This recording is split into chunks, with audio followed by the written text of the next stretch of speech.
Good morning students. I am Aruna Gupta, Associate Professor, SPC government college Bhim.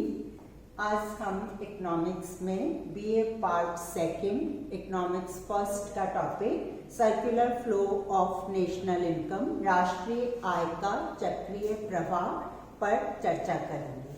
राष्ट्रीय आय का चक्रीय प्रवाह समष्टि अर्थशास्त्र की दृष्टि से बहुत महत्वपूर्ण है, क्योंकि इसमें राष्ट्रीय आय से संबंधित सभी समष्टि चरों पर चर्चा की जाती है और सभी क्षेत्रों को इसके अंदर शामिल किया जाता है, जिससे हमें ये पता पड़ता है कि विभिन्न क्षेत्र राष्ट्रीय आय और व्यय में किस तरह परस्पर भागीदारी निभाते हैं और किन क्षेत्रों का कितना योगदान रहता है।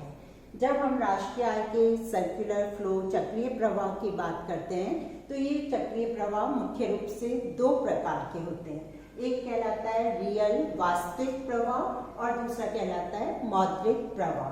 वास्तविक प्रवाह के अंतर्गत वस्तुओं, सेवाओं एवं साधनों का एक क्षेत्र से दूसरे क्षेत्र में प्रवाह होता है। इसके लिए जैसे अर्थव्यवस्था के दो महत्वपूर्ण क्षेत्र हैं, एक व्यावसायिक फर्म, दूसरा परिवार। परिवारों के पास साधन होते हैं, श्रम होता है, पूंजी होती है, जमीन होती है, तो वो सब फर्मों को अवेलेबल करवाते हैं, उत्पादन के साधन प्रदान करते हैं। उत्पादन के साधन फर्मों को प्राप्त होते हैं, फर्म उनकी सहायता से उत्पादन करती है और वस्तुओं और सेवाओं का उत्पादन करती है। फिर वो उस उत्पादित वस्तुओं और सेवाओं को फर्मों को प्रदान करती है। तो इस प्रकार से ये प्रवाह वास्तविक प्रवाह कहलाता है। इसमें परिवारों से साधन जाते हैं, फर्मों से उनके द्वारा उत्पादित वस्तुएं और सेवाएं परिवारों को प्रवाहित होती हैं। मौद्रिक प्रवाह के अंतर्गत आय व्यय के रूप में किस प्रकार दोनों क्षेत्र परस्पर निर्भरता को निभाते हैं, ये दिखाया गया है। जैसे परिवारों के द्वारा परिवार लगान विभिन्न उत्पादन के साधन प्रदान करते हैं, उसके बदले में फर्म उनको लगान, मजदूरी, ब्याज, लाभ के रूप में आय प्रदान करती है। परिवार इस आय से क्या करते हैं? परिवार इस आय को फर्मों द्वारा उत्पादित वस्तुओं व सेवाओं पर खर्च करते हैं। तो ये देखिए, फर्मों ने परिवारों को साधनों के भुगतान के रूप में आय प्रदान की, परिवारों ने उस आय को खर्च किया वस्तुओं और सेवाओं पर, जो कि फर्मों के लिए आय बनी। तो इस प्रकार एक वर्ग की आय दूसरे के लिए व्यय और दूसरे का व्यय पहले वाले वर्ग के लिए आय का निर्माण करता है, और इस प्रकार आय का प्रवाह चक्र के रूप में दोनों वर्गों के मध्य चलता रहता है।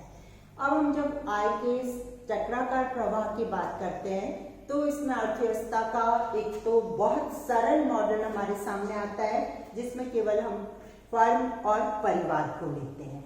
जो हमने ये दोनों करे, इन दोनों को हमने इस वाले डायग्राम में एक साथ मिला दिया है, तो ये कहलाता है सरल द्विक्षेत्रीय अर्थव्यवस्था में आय का चक्राकार प्रवाह। फर्म और परिवार केवल दो क्षेत्र लिए गए हैं। ये अत्यंत सरल अर्थव्यवस्था का मॉडल है। इसमें जैसा कि हमने इनमें देखा, परिवार उत्पादन के साधन भूमि, श्रम, पूंजी, उद्यम आदि फर्मों को प्रदान करते हैं। इन उत्पादन साधनों की सहायता से फर्म वस्तुओं और सेवाओं का उत्पादन करती है। वो देखिए, ऊपर वाले भाग में वस्तुएं एवं सेवाएं उत्पादित की जा रही है, जो परिवारों को प्राप्त होती है, परिवार उसे खरीदते हैं। जब परिवारों ने उत्पादन के साधन फर्म को प्रदान किए तो फर्म ने क्या किया?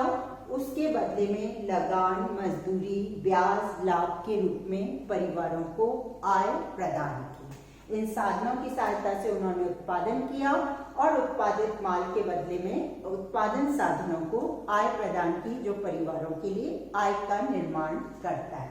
ऊपर वाले भाग में देखिए, परिवारों को जो आय प्राप्त हुई, परिवार उनसे वस्तुएं और सेवाएं खरीदते हैं, जो फर्म से परिवारों को मिलती है। परिवार उसके बदले में क्या करते हैं? इन वस्तुओं और सेवाओं पर धनराशि खर्च करते हैं। वह धनराशि उत्पादित वस्तुओं का मौद्रिक मूल्य होता है, जो फर्म के लिए आय का निर्माण करता है। इस प्रकार आय और व्यय के प्रवाह के रूप में जो सारी राष्ट्रीय आय है, संपूर्ण राष्ट्रीय आय, वह फर्म और परिवारों के मध्य घूमती रहती है। इसमें हम ये मान्यता लेते हैं कि अर्थव्यवस्था में केवल दो क्षेत्र हैं और कोई अर्थव्यवस्था में क्षेत्र कार्य नहीं कर रहा है। जितना परिवारों को आय प्राप्त होती है लगान, मजदूरी, ब्याज, लाभ के रूप में, वो संपूर्ण आय को वो वस्तुओं और सेवाओं को खरीदने पर खर्च कर देते हैं। इसी तरह फर्मों को वस्तुओं और सेवाओं को बेचने से जो आय प्राप्त होती है, वह संपूर्ण आय वह परिवारों से साधनों को खर्च करने पर व्यय कर देते हैं। एक वर्ग की आय पूरी तरह से दूसरे वर्ग का व्यय बन जाती है और उसमें किसी प्रकार का शरण नहीं होता है, धनराशि बाहर नहीं निकलती है, सारी की सारी धनराशि सर्कुलर फ्लो के अंतर्गत विद्यमान रहती है। यानी हम इसमें ये मानते हैं कि किसी प्रकार की कोई भी क्षेत्र बचत नहीं कर रहा है, तब ये सर्कुलर फ्लो कंप्लीट चलता रहता है। पर वास्तविक जगत में ऐसा नहीं होता है। परिवार भी बचत करते हैं, फर्म भी बचत करती है। परिवार जो बचत करते हैं उसे अधिक धन कमाने के लिए निवेश करते हैं। इसी तरह फर्म्स भी अपनी बचत, व्यावसायिक बचत करती हैं, जिसे वो आगे इन्वेस्टमेंट करने का उद्देश्य रखती हैं। तो इन सब पॉइंट्स को मद्देनजर रखते हुए हम देखते हैं कि सरकारी क्षेत्र भी महत्वपूर्ण भूमिका अदा करता है और वित्तीय प्रक्रिया भी या वित्तीय संस्थाएं भी अर्थव्यवस्था के अंतर्गत महत्वपूर्ण भूमिका अदा करती है। वित्तीय प्रक्रिया से तात्पर्य तो होता है कि जहां पर फर्म, परिवार, सरकार अपनी बचतों को जमा करवाते हैं और आवश्यकता होने पर उनसे ऋण ले सकते हैं। इसमें सारी फाइनेंस कंपनियां, सब प्रकार के बैंक वगैरह शामिल होते हैं जो कि बचतों को संग्रहित करने का काम करते हैं और आवश्यकता अनुसार उनको लोगों को इन्वेस्टमेंट करने के लिए ऋण के रूप में प्रदान करते हैं। तो ये सरल द्विक्षेत्रीय अर्थव्यवस्था का मॉडल फिर त्रिक्षेत्रीय अर्थव्यवस्था में बदल जाता है, जिसमें हमने सरकारी क्षेत्र को भी शामिल किया है और उसके साथ साथ हमने वित्तीय व्यवस्था को भी शामिल किया है। वित्तीय व्यवस्था किसी भी अर्थव्यवस्था के लिए बहुत महत्वपूर्ण होती है, क्योंकि उसके बिना अर्थव्यवस्था आगे प्रगति नहीं कर सकती। इन तीनों क्षेत्रों को शामिल करते हुए आय के सर्कुलर फ्लो को हम इस डायग्राम द्वारा दिखा सकते हैं। इसमें एक क्षेत्र है फर्म, दूसरा है परिवार, उनके प्रति उसी प्रकार का लेन देन है जो कि हमने इसमें दिखाया। तीसरा हमने सरकारी क्षेत्र को और शामिल किया है और इन तीनों क्षेत्रों की सहायता करने के लिए वित्तीय व्यवस्था, वित्तीय प्रक्रिया मौजूद है। फर्म के लिए देखिए, अगर फर्मों के पास में बचत होती है तो व्यावसायिक बचत के रूप में वित्तीय संस्थाओं के पास चली जाती है। इसी तरह अगर फर्म्स को जरूरत होती है तो वो वित्तीय व्यवस्था, बैंक आदि से ऋण ले सकती है। यही सेम चीज परिवारों के लिए है। उनकी पारिवारिक बचतें बैंकों में संग्रहित होती है। यदि उनको ऋण की आवश्यकता है तो वो ऋण ले सकते हैं। परिवार उपभोग पर धनराशि खर्च करते हैं जो फर्म के लिए आय बनती है। अब सरकारी क्षेत्र का इनसे क्या संबंध है वो हम देखते हैं। सरकार को बचत है तो वो वित्तीय संस्थाओं में जमा कर सकती है। सरकार को ज्यादा व्यय करना है आय की तुलना में तो वो इनसे ऋण प्राप्त कर सकती है। अब सरकारी क्षेत्र का फर्म से क्या संबंध है? सरकार भी लोगों की तरह वस्तुओं और सेवाओं को खरीदती है, उसके बदले में फर्म को भुगतान करती है। व्यावसायिक फर्मों पर अप्रत्यक्ष कर, निगम कर आदि लगते हैं, उनका उन्हें भुगतान करना होता है, सरकारी क्षेत्र को देना होता है। इसी तरह सरकारी क्षेत्र बहुत सारी वस्तुओं को अनुदान देते हैं जिससे मार्केट में वो वस्तु कम कीमत पर उपलब्ध हो सके, तो वो अनुदानों की राशि सरकारी क्षेत्र से फर्मों को प्राप्त होती है।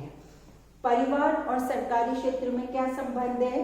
सरकार भी वस्तुओं और सेवाओं पर विभिन्न प्रकार के व्यय करती है। सामाजिक सेवाओं पर, शिक्षा पर, चिकित्सा संबंधी व्यय तो वो परिवारों को प्राप्त होते हैं।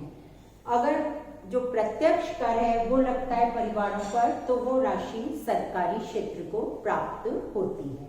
इसी तरह विभिन्न प्रकार के भत्ते, बेरोजगारी भत्ता, पेंशन वगैरह के रूप में हस्तांतरण भुगतान भी सरकार के द्वारा किए जाते हैं, जो परिवारों को आय के रूप में प्राप्त होते हैं। तो इन तीनों क्षेत्रों के मध्य आय का सर्कुलर फ्लो, आय का चक्रीय प्रवाह चलता रहता है निरंतर गति से। धन्यवाद।